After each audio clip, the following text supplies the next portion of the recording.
कलमात में से हमने पहले 3 कलमात का मुताला किया है, जिनकी तकसीम ये है कि जो पहले तीन कलमात हैं,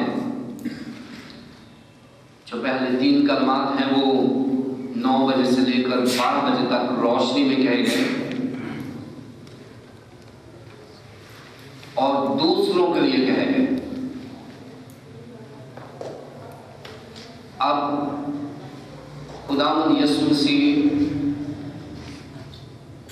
क्रिस्टोलॉजिकली बोलना चाहते हैं, वो अपनी जात अक़दस के लिए बोलना चाहते हैं। पहले कलमे में उन्होंने एक जनरल कंसर्न शो किया, दूसरे कलमे में उन्होंने इंडिविजुअल कंसर्न शो किया, तीसरे कलमे में उन्होंने very personal family concern show किया। अब वो अपनी सोशलाइजिंग इवेंजलिस्टिक साइड से हट के थियोलॉजिकल क्रिस्टोलॉजिकल साइड पर आना चाहते हैं। वो अपनी जात अक़दस को बताना चाहते हैं कि वो क्या है, और अपने से मतलब उन्होंने चौथा कलमा कहा है, जो हमें मिलेगा मत्ती की इंजील उसके 27वें बाब की 46वीं आयत में, और मरकस की इंजील उसके 15वें बाब की 34वीं आयत में। मरकस की इंजील उसके 15वें बाब की 34वीं आयत में ये मिलेगा। अगर आप पढ़ेंगे मत्ती की इंजील में से तो उसका कॉन्टेक्स्ट थोड़ा बेहतर नजर आएगा और वहां थोड़े से अल्फाज मुख्तलिफ नजर आएंगे, क्योंकि मत्ती की इंजील में एली एली लमा शबक्तनी कहा गया और मरकस की इंजील में एलोही एलोही लमा शबक्तनी कहा गया है। अब ये फर्क क्यों है? क्योंकि मत्ती की इंजील वाला जो एली एली है ये हिब्रू टेक्स्ट है, ये इब्रानी जबान में लिखा गया है, और मरकस की इंजील में एलोही एलोही से मुराद है वही है, लेकिन अरामी जबान में लिखा गया है। ये दोनों का मैंने फर्क बता दिया है कि आप परेशान ना होना कि ये फर्क क्यों है। तर्जुमा इसका है एली ए मेरे खुदा, फिर एली ए मेरे खुदा लमा शबक्तनी तूने मुझे क्यों छोड़ दिया।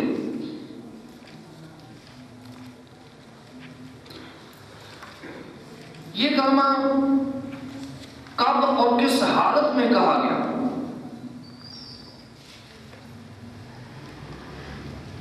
इसके लिए हमें खुदावंद यीशु मसीह का वो सफर जो आखिरी फसा से शुरू होता है और इस कलमे तक पहुंचता है, यानी ये कलमा तकरीबन 3 बजे के करीब कहा गया, क्योंकि 12 से 3 बजे तक अंधेरा छाया रहा और जान देने से कुछ देर पहले खुदावंद यीशु मसीह ने यके बाद दीगरे चारों के चारों कलमात सादिर फरमाए। अगर आप यहूदियों के शाम के खाने का टाइम नोट करें तो वो तकरीबन 6 बजे के बाद खाने की तैयारी करते और 7 बजे 7:30 बजे खाना शुरू करते और उनका जो मेन मील होता था वो रात का खाना होता था। और इसको वो घंटों तक इससे लुत्फ अंदोज होते थे। यानी कम से कम ये 9-10 बजे तक खाने में ही रहते थे, जिसमें ये सोशलाइज भी करते थे, सारे दिन की मीटिंग्स भी होती थी, फैमिली गेट टुगेदर भी होता था और बिजनेस मीटिंग भी होती थी।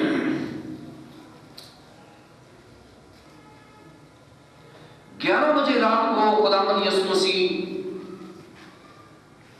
बागे गतसमनी की तरफ रवाना हुए। बाला खाने से बागे गतसमनी की तरफ रवाना हुए और वहां जाकर उन्होंने दुआ शुरू कर दी है। शागिर्द भी दुआ करना शुरू हो गए हैं, लेकिन शागिर्द सो गए हैं। रात 12 बजे के करीब खुदावंद यीशु मसीह की दुआ में शिद्दत पैदा हो गई है और मेडिकली जब आप टेंस हो जाते हैं, बहुत ज्यादा टेंस हो जाते हैं, तो आपकी स्किन फट जाती है और आपका खून रिसना शुरू हो जाता है।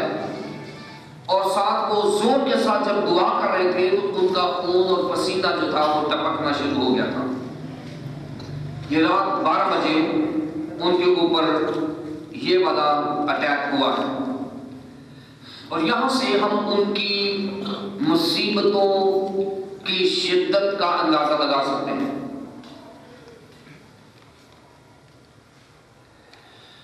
रात 2 बजे योद्धा अस्करियोती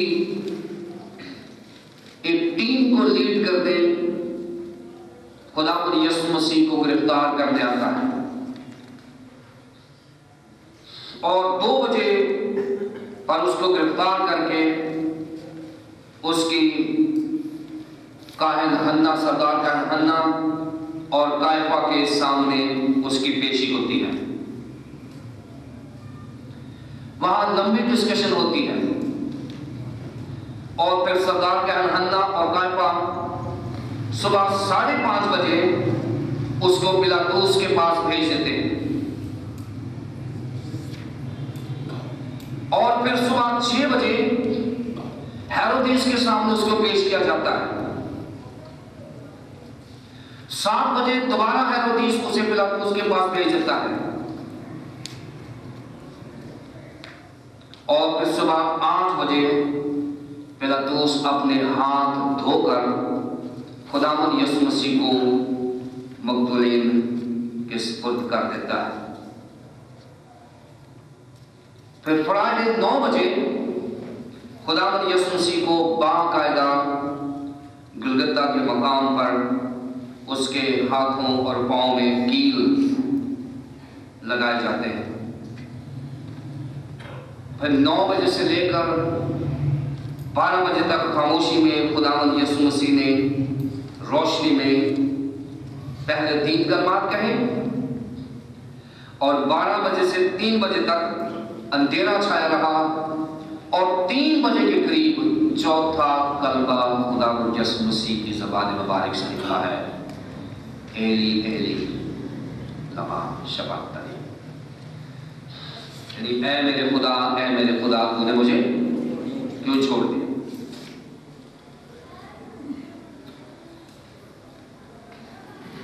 मुकद्दस मत्ती रसूल ये कहते हैं कि तमाम मुल्क में अंधेरा छा गया और जब अंधेरा छाने की बात हुई तो इसके ऊपर कुछ एतराज करने वाले भी मौजूद हैं। खुदावंद यीशु मसीह की पैदाइश से लेकर उनके जिंदा होने तक खुदावंद यीशु मसीह के खिलाफ एतराजात आते रहे। जब जिंदा हो गए तो उन्होंने कहा कि उसकी कोई लाश चुरा के ले गया। ये जो अंधेरा है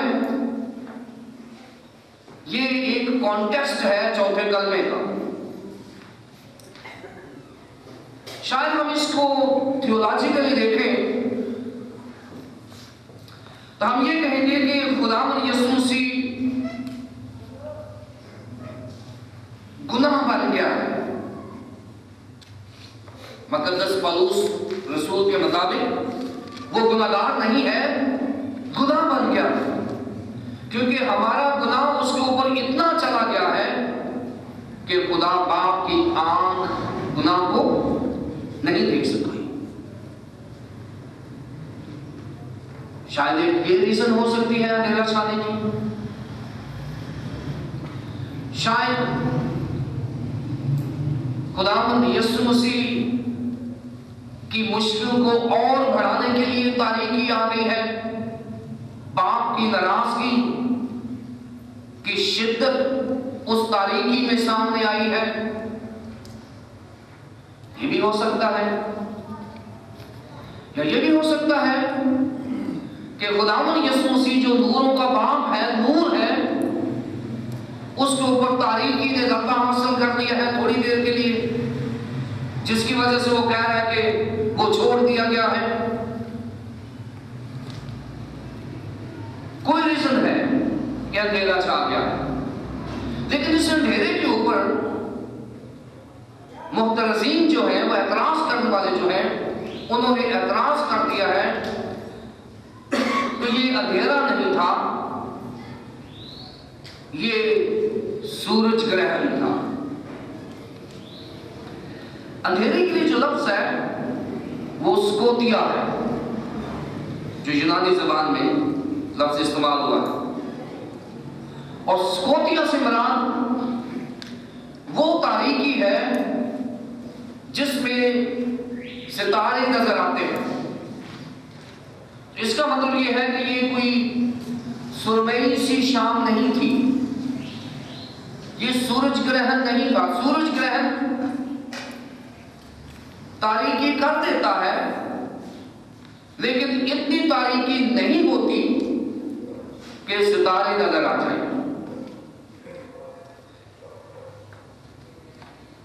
कुछ एतराज करने वाले कहते हैं कि सूरज ग्रहण क्योंकि जब फुल हो जाए तो सूरज जमीन पर रोशनी नहीं देता, क्योंकि चांद बीच में अटक जाता है और सूरज की रोशनी जमीन पर नहीं पड़ती,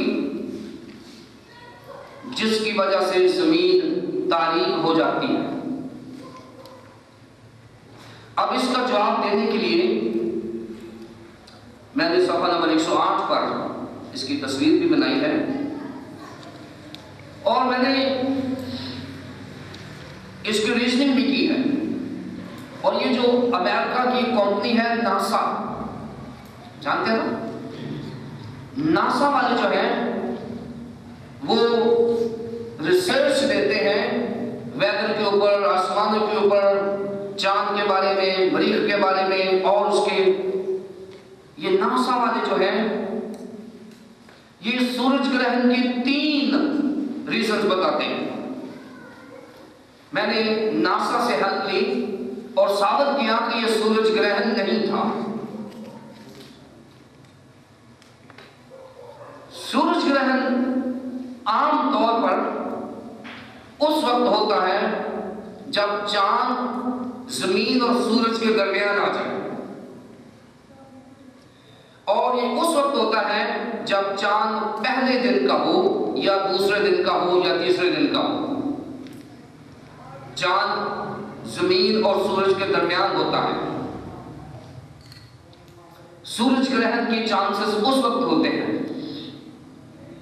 लेकिन खुदावंद यीशु मसीह की जो मसलूबियत है वो पूरे चांद पे हुई है, क्योंकि फसा जो है ये पूरे चांद पे मनाई जाती थी।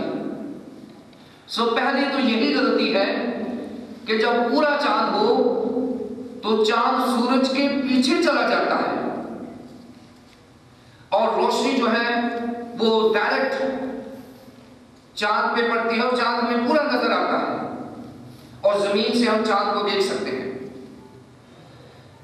अगर चांद जमीन और सूरज के दरमियान हो तो हम पूरा चांद नहीं देख सकते, क्योंकि रुकावट आती है। सूरज की रोशनी पूरी चांद पर नहीं पड़ती और हमें चांद नजर नहीं आता।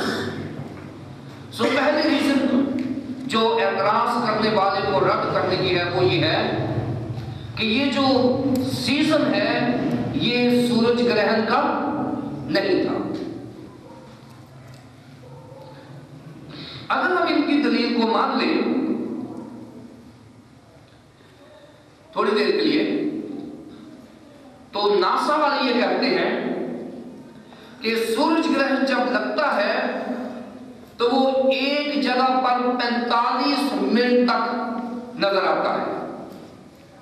उसके बाद क्योंकि मूवमेंट चल रही है चांद की और जमीन की, और जमीन जो है वो आगे चल जाती है, और 45 मिनट के बाद अगर यहां पर अंधेरा है तो यहां रोशनी हो जाएगी।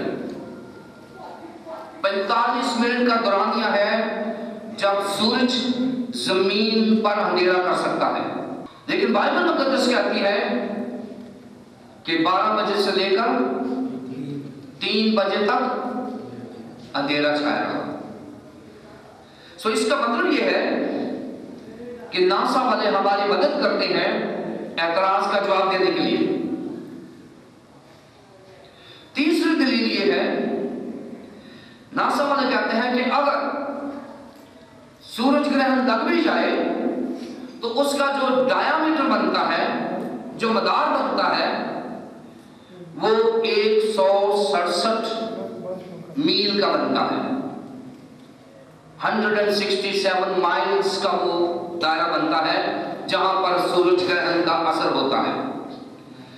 और ये जमीन पर कभी भी नहीं लगा, ये 1-2 दफा लगा है जब पूरा का पूरा 167 माइल्स कवर करता है, और ये बहरुल काहल में नजर आता है, जमीन पर बहुत कम नजर आता है। हिस्ट्री में ऐसा ग्रहण लगा है जो बहरुल काहल में नजर आता है।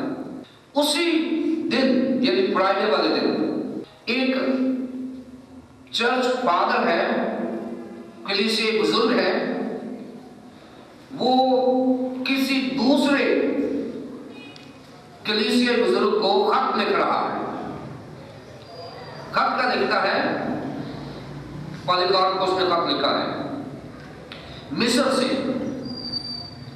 उसने लिखा है कि मैंने रात, दोपहर के वक्त रात देखी है और मुझे सितारे नजर आए।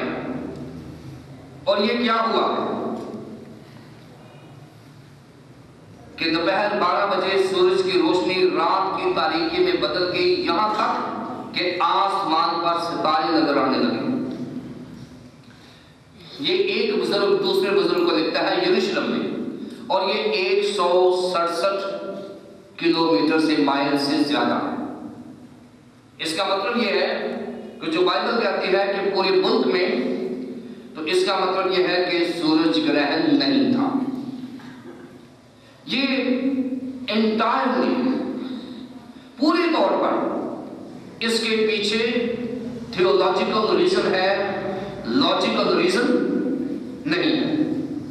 इस अंधेरे के पीछे कोई लॉजिक नहीं है, पूरी की पूरी थियोलॉजी है। इसमें खुदावंद यीशु मसीह की कुर्बानी और उसके छोड़े जाने के असरात मिलते हैं। ये इसका कॉन्टेक्स्ट है। टेक्स्ट इसका क्या है? एली एली लमा शबक्तनी, ऐ मेरे खुदा तूने मुझे क्यों छोड़ दिया। खुदावंद यीशु मसीह ने एक दुआ की थी बागे गतसमनी में कि ऐ खुदावंद अगर हो सके तो ये प्याला मुझसे ना जाए, लेकिन मेरी नहीं बल्कि तेरी मर्जी पूरी हो।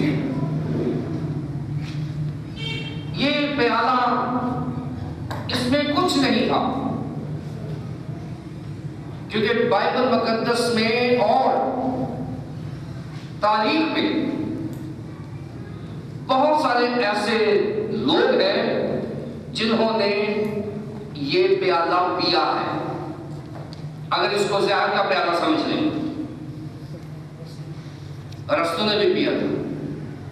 बहुत सारे लोगों ने, ये नहीं है कोई कड़वी चीज थी, नहीं, क्या 5 चीजें थी इसमें प्याले में जो खुदा यीशु मसीह पीना नहीं चाहते थे। इस प्याले में पहली चीज जो उनको नजर आ रही थी वो उसकी बाप और बेटे की अबदी रफाकत थी। वो कह रहा था, बाप जितना मर्जी मार ले, जितना मर्जी दुख दे ले, लेकिन मेरे से मुंह ना मोड़ना प्लीज। मेरी और तेरी रफाकत नहीं टूटनी चाहिए।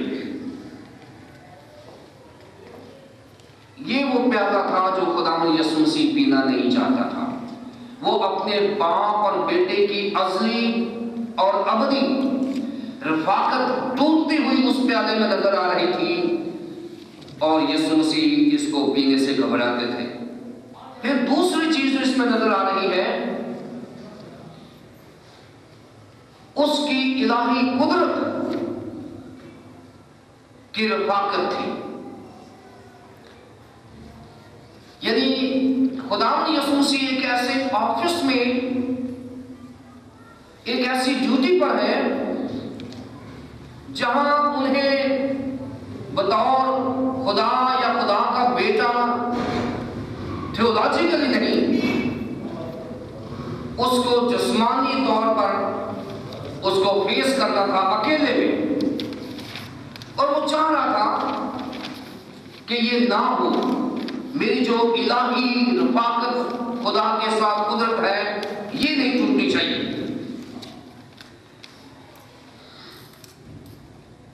इलाही मर्जी टूटती हुई नजर आती थी उसमें।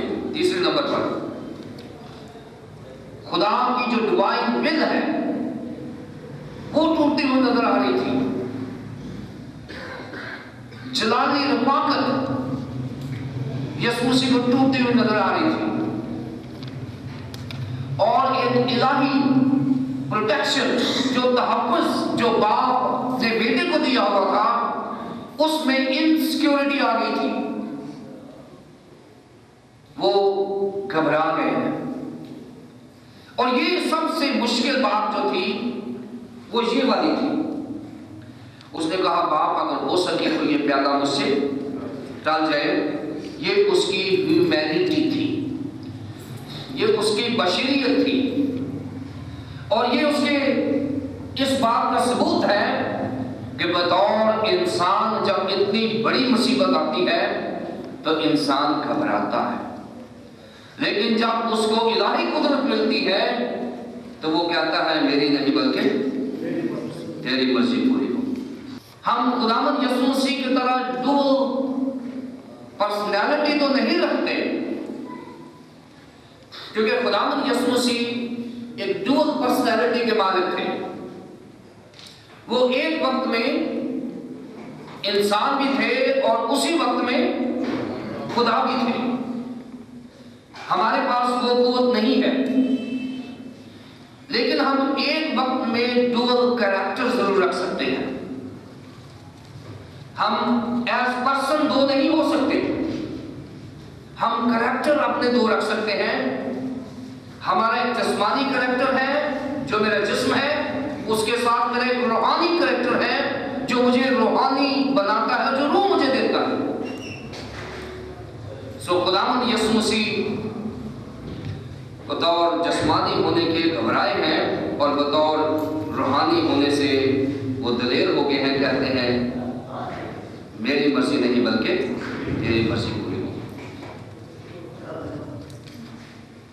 कलाम मुक़द्दस को पढ़ने का असूल है, और असूल क्या है कि अगर आपने इसको पढ़ा है और गलत समझ लिया है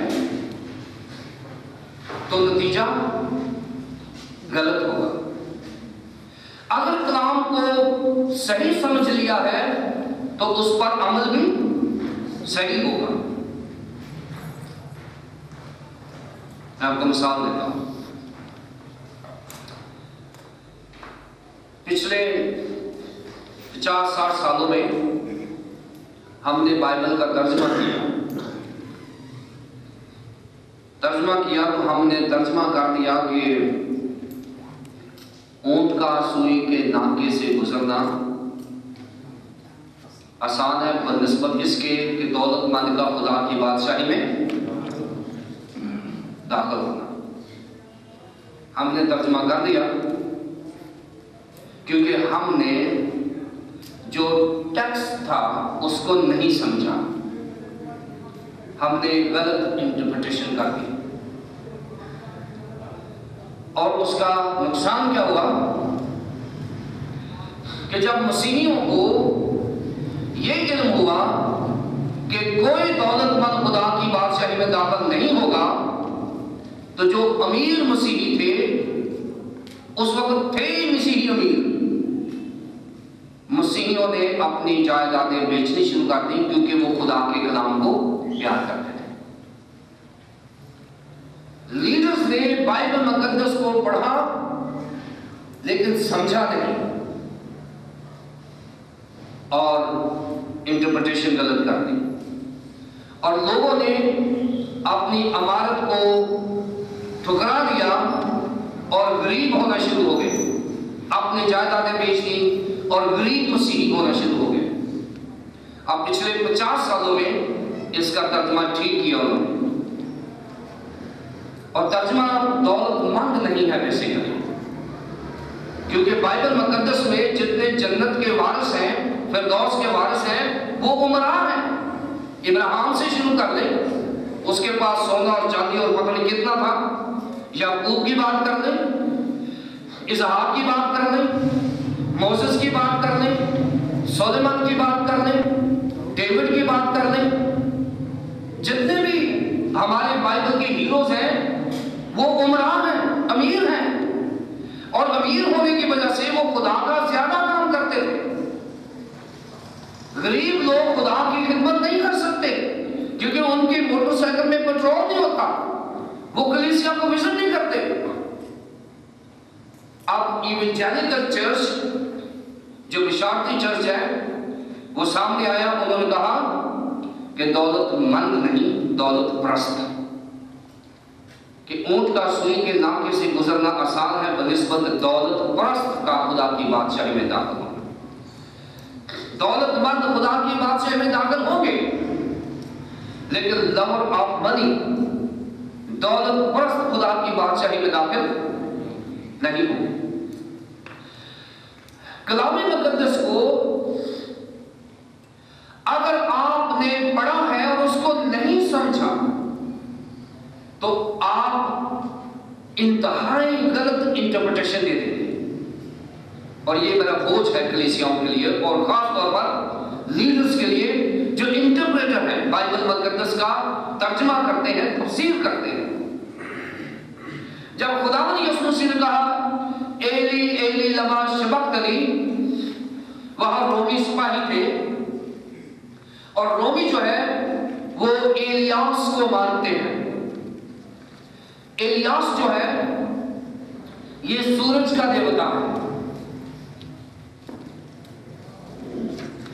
और खुदावंद यीशु मसीह ने जब एली एली कहा, उन्होंने कहा कि क्योंकि अंधेरा हो गया है, तारीकी छा गई है, खुदावंद यीशु मसीह घबरा रहा है, लिहाजा वो सूरज के देवता को पुकार रहा है कि सूरज को वापस भेजे ताकि रोशनी हो जाए। उन्होंने एली एली को ए मेरे खुदा को गलत समझा और गलत इंटरप्रिटेशन कर दी, तफसीर भी गलत हो गई। उसके बाद वहां यहूदी भी खड़े थे। अब यहूदियों ने एली एली को भी गलत समझा, उन्होंने ए मेरे खुदा की बजाय उन्होंने कहा ये एलिया को पुकारता है और एलिया आने वाला है, यहूदियों को वादा किया होगा कि एलिया आएगा। उन्होंने कहा कि जब भी यहूदी मुश्किल में होते हैं वो मोसेस और एलिया को पुकारते हैं, शायद उसको एलिया को पुकार रहा है। अब ये तो रोमन और ज्यूश अंडरस्टैंडिंग है। क्रिश्चियन अंडरस्टैंडिंग क्या है?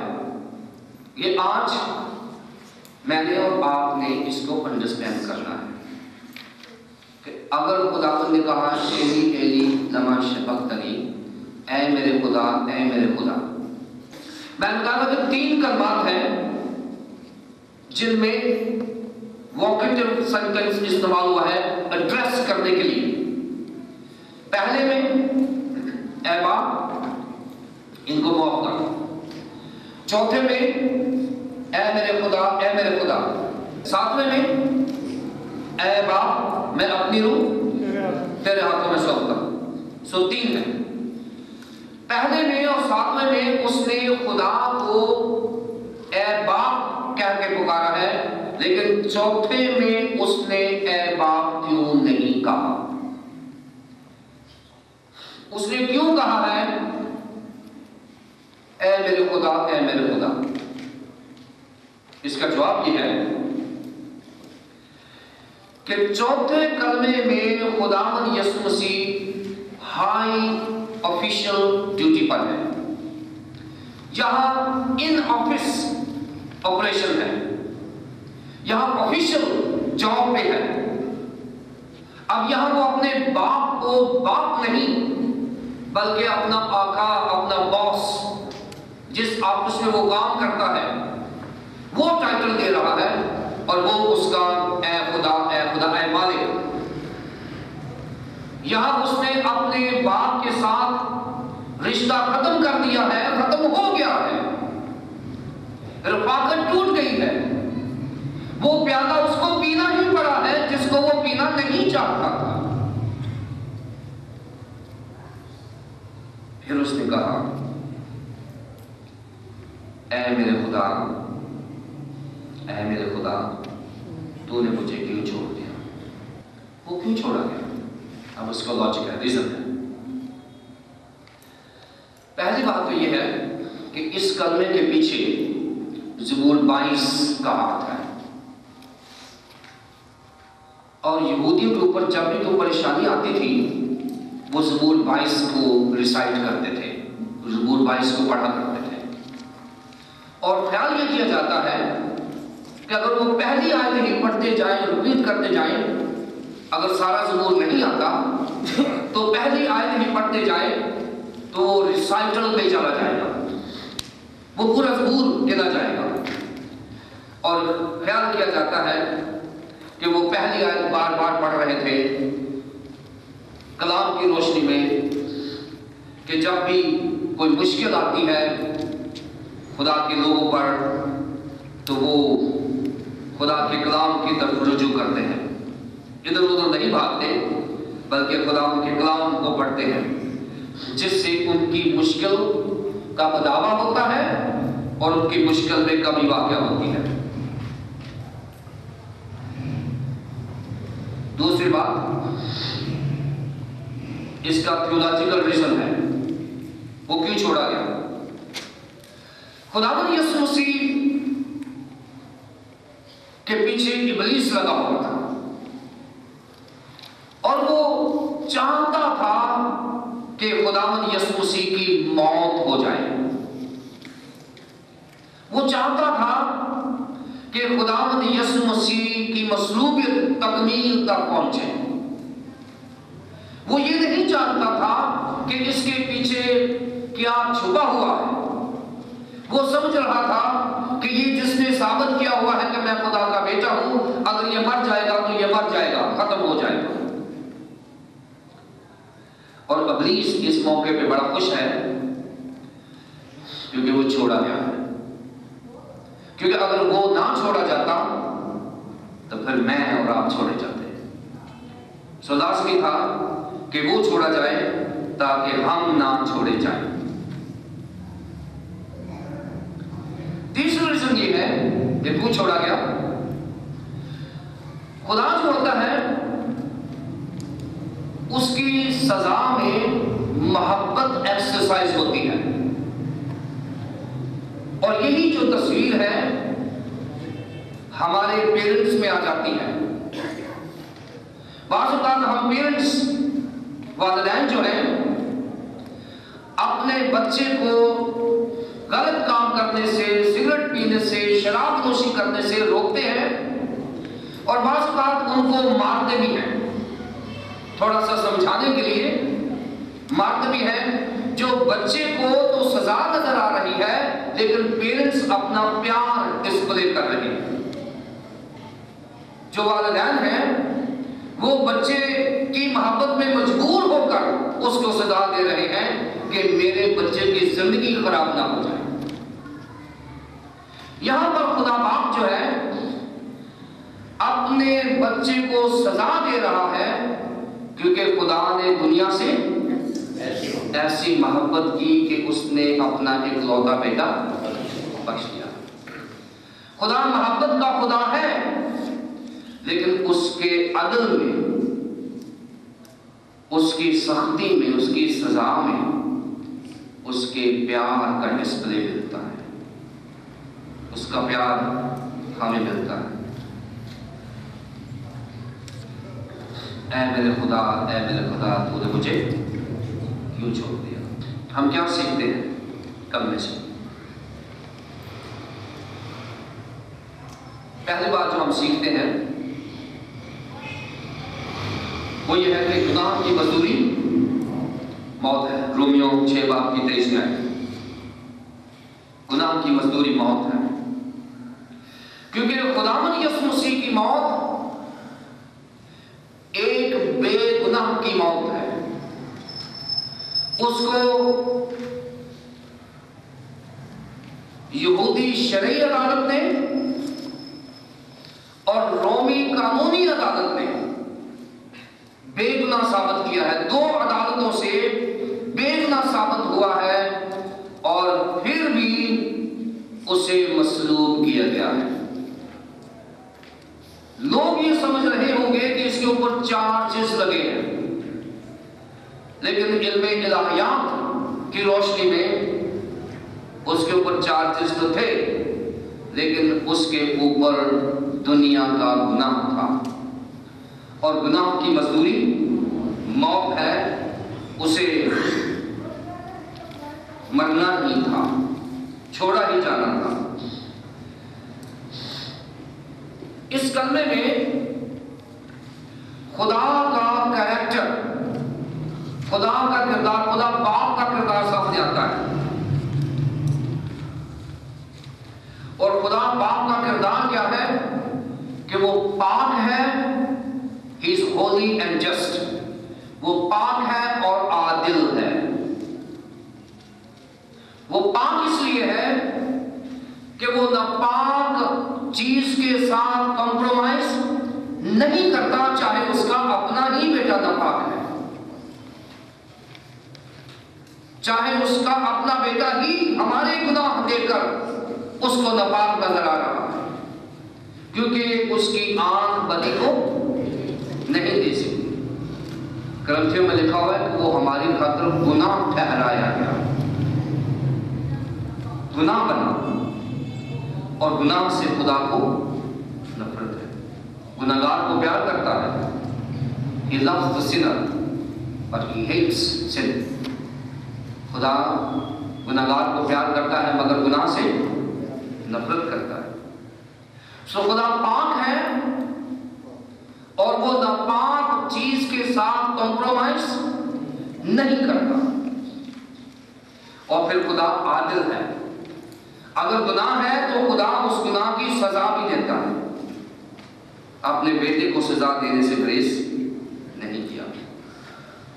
तीसरी बात जो सीखते हैं वो है कि यीशु कामिल कफारा है।